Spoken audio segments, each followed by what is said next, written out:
बिस्मिल्लाहिर्रहमानिर्रहीम। अस्सलाम वालेकुम रहमतुल्लाहि व बरकातुहू। उम्मीद करती हूँ आप सब खैरियत से होंगे और ईमान की बेहतरीन हालत में होंगे। आप देख रहे हैं मेरा YouTube channel science teaching zone और आज की इस वीडियो में हम डिस्कस करने वाले हैं सेकेंड ईयर बायोलॉजी के न्यू सिलेबस के अकॉर्डिंग चैप्टर 20 जो कि है बायोटेक्नोलॉजी, उसका हम lecture number 2 recombinant DNA technology को डिस्कस करेंगे।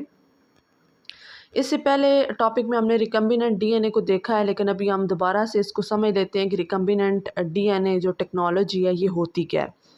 अगर हम इसकी बात करें तो जो रिकम्बिनेंट डीएनए टेक्नोलॉजी, उसका मतलब ये है कि दो मुख्तलिफ ऑर्गेनिज्म के डीएनए को मिलाकर एक नया डीएनए बनाना, ताकि हमें कोई यूज़फुल जीन मिल जाए और उससे कोई यूज़फुल चीज़ बनाई जा सके।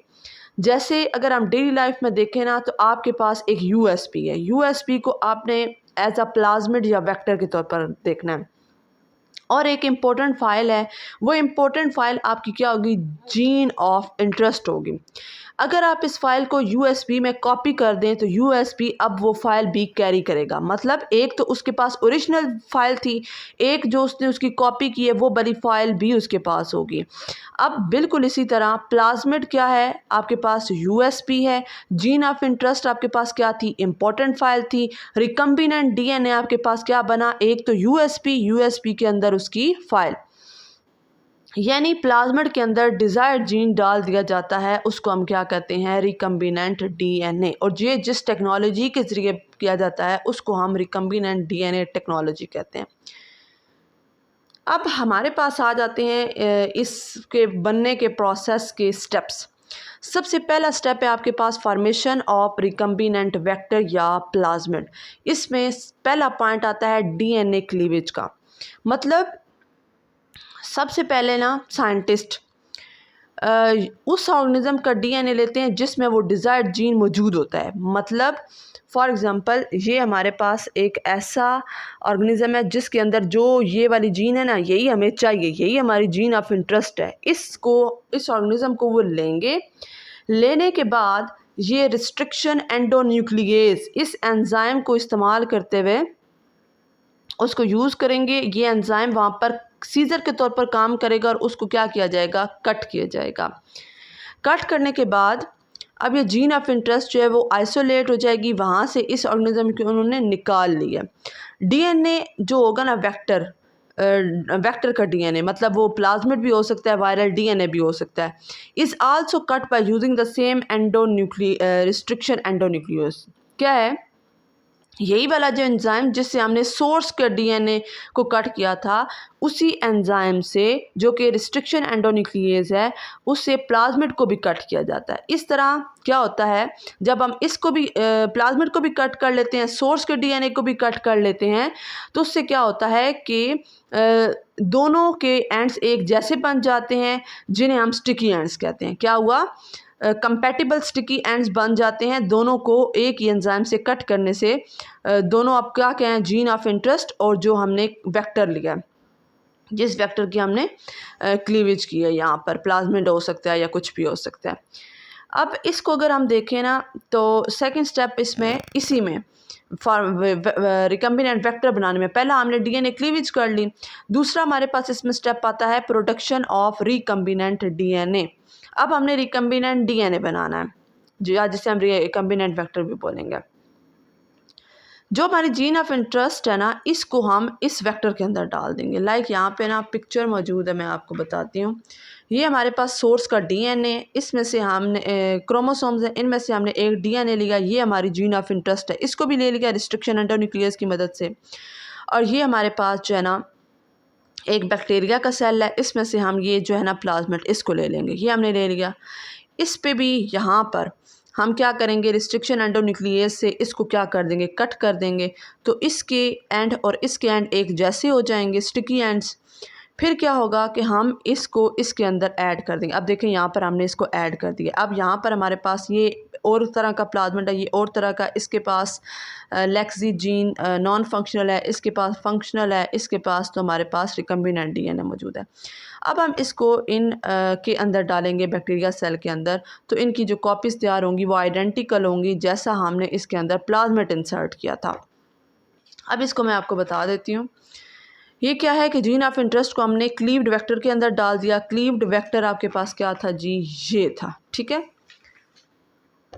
For this purpose cleaved vector और जीन ऑफ इंटरेस्ट को हम डीएनए लाइगेज की मौजूदगी में इनको एक जगह पे रखेंगे। डीएनए लाइगेज क्या करता है, इन दोनों के डीएनए पीसीस को जोड़ता है, और ये जब जुड़ते हैं तो इनके अंदर फास्फोडाइस्टर लिंकेज बन जाता है। क्या बन जाता है, फास्फोडाइस्टर लिंकेज बन जाता है। इस तरीके से जो वेक्टर होता है वो रिकम्बिनेंट डीएनए बन जाता है, जिसके पास जीन ऑफ इंटरेस्ट भी होती है। इसको अगेन मैं रिपीट कर देती हूँ कि प्रोडक्शन ऑफ रिकम्बिनेंट डीएनए कैसे हुआ है कि एक डिज़ायर्ड जीन और प्लाज्मिड के स्टिकी एंड्स एक दूसरे के साथ मिल जाते हैं, लेकिन सिर्फ मिलना काफ़ी नहीं होता, इन्हें यहाँ पर डीएनए लाइगेज को यूज़ किया जाता है। डीएनए लाइगेज मैंने आपको पिछले लेक्चर में बताया था कि ये एक ग्लू के तौर पर काम करती है। ये दोनों डीएनए के पीसेस को मजबूती से जोड़ देती है। जब ये जोड़ देगी तो अब प्लाज्मिड के अंदर जीन आ चुका है। इस नए प्लाज्मिड को हम रिकम्बिनेंट डीएनए या रिकम्बिनेंट वेक्टर कहते हैं। अब हमारे पास ये मैंने आपको पिक्चर जो है ना, ये आपको मैंने समझा दी है। अब हमारे पास फर्स्ट स्टेप के अंदर दो स्टेप्स थे।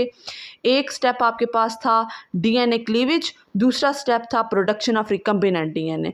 अब हमारे पास जो दूसरा स्टेप आता है वो है जी क्लोनिंग ऑफ रिकम्बिनेंट डीएनए। अब क्या होगा कि रिकम्बिनेंट डीएनए और जो एक्सप्रेशन सिस्टम है जो कि बैक्टीरिया होता है, इनको एक साथ एक ही मीडियम में रखा जाता है, जैसे कि मैंने आपको पिक्चर में भी दिखाया है। बैक्टीरिया सेल जो है ना, रिकम्बिनेंट डीएनए उसके अंदर आ जाता है तो वो बैक्टीरिया सेल उसको अपना लेता है। बैक्टीरिया मल्टीप्लाई होता है और अपने बैक्टीरियल क्लोन्स, अपनी कॉपीज़ प्रोड्यूस करता है। जितने भी सारे इसके क्लोन्स होते हैं वो आइडेंटिकल कॉपीज़ होते हैं जीन ऑफ इंटरेस्ट के, जैसी हमने उसके अंदर जीन ऑफ इंटरेस्ट डाली थी। मतलब अगर एक स्टूडेंट के पास नोट्स हों और वो 100 कॉपीज़ निकलवा लें, तो ओरिजिनल कॉपी हमारे पास क्या होती है, जीन, और उसकी जो फ़ोटो कॉपीज़ होंगी वो उसके सारे क्या होंगे, क्लोन्स होंगे। होते तो वो उसी जीन की तरह के ही है ना, आइडेंटिकल कॉपीज़ ऑफ क्लोन बन जाते हैं। ठीक हो गया। थर्ड हमारे पास स्टेप आता है स्क्रीनिंग ऑफ क्लोन लाइब्रेरी। अब इसमें क्या होता है जी, अब स्क्रीनिंग जो है ना, ये आपके पास एक टेस्ट होता है जिसमें जब वेक्टर को ना होस्ट सेल बैक्टीरिया के अंदर इंसर्ट कर देते हैं तो साइंटिस्ट जो हैं वो ये देखना चाहते हैं कि कौन से बैक्टीरिया ने रिकम्बिनेंट प्लाज्मिड को अपना लिया है और कौन से ने नहीं अपनाया। तो उसके लिए ना 3 मेथड्स होते हैं। पहला हमारे पास होता है सिलेक्टिंग फॉर द वेक्टर, जिसमें हमारे पास एंटीबायोटिक रेजिस्टेंट जीन होती है प्लाज्मिड्स के पास। इसमें क्या होता है कि जो प्लाज्मिड होता है ना, उसके पास पहले से ही एंटीबायोटिक रेजिस्टेंट जीन मौजूद होती है। अब बैक्टीरिया को ग्रो किया जाता है उस मीडियम में जिस मीडियम में एंटीबायोटिक मौजूद होती है। अब वो वाले बैक्टीरिया जिनके पास प्लाज्मिड होता है वो सरवाइव कर जाता है और ग्रो कर जाता है, और वो वाले बैक्टीरिया जिनके पास प्लाज्मिड नहीं होता वो क्या हो जाते हैं, वो मर जाते हैं। दूसरा हमारे पास तरीका आता है selecting for gene of interest. इस मेथड को हम ब्लू वाइट स्क्रीनिंग भी कहते हैं। पहला प्लाज्मिड को चेक करने के लिए था, ये जो दूसरा है इस तरीके में ये देखा जाता है, साइंटिस्ट ये देखते हैं कि प्लाज्मिड के अंदर जीन इंसर्ट हुआ है या नहीं हुआ। इसको चेक करने के लिए लेक्सी जीन इस्तेमाल होती है। ये जो लेक्सी जीन है ये प्रोड्यूस करती है एक एंजाइम को जो कि स्पेसिफिक शुगर को तोड़ देती है और जो वो कॉलोनी होती है उसको ब्लू कलर दे देती है। अगर इसके हम रिज़ल्ट की बात करें ना, कि अगर तो प्लाज्मिड जो है रिकम्बिनेंट नहीं है, तब क्या होता है कि जो लेक्सी जीन है वो अपना काम करती रहती है, फंक्शनल रहती है, ठीक रहती है, और जो बैक्टीरियल कॉलोनी है वो ब्लू हो जाती है। अगर तो जीन ऑफ इंटरेस्ट जो है उसके अंदर सक्सेसफुली इंसर्ट हो जाती है तो जो लेक्सी जीन है ये टूट जाती है, इसलिए जो डिज़ायर्ड रिकम्बिनेंट कॉलोनी है वो वाइट रहती है। मतलब इसमें ब्लू वाइट स्क्रीनिंग में क्या होता है कि ब्लू तब होती है जब प्लाज्मिड जो जीन है वो इंसर्ट नहीं हुई होती, तब उसका कलर ब्लू रहता है। जब जीन ऑफ इंटरेस्ट इंसर्ट हो जाती है तब क्या हो जाता है, रिकम्बिनेंट की कॉलोनीज़ का कलर क्या हो जाता है, वाइट हो जाता है। इसको मैं अगर आपको यहाँ से बताऊँ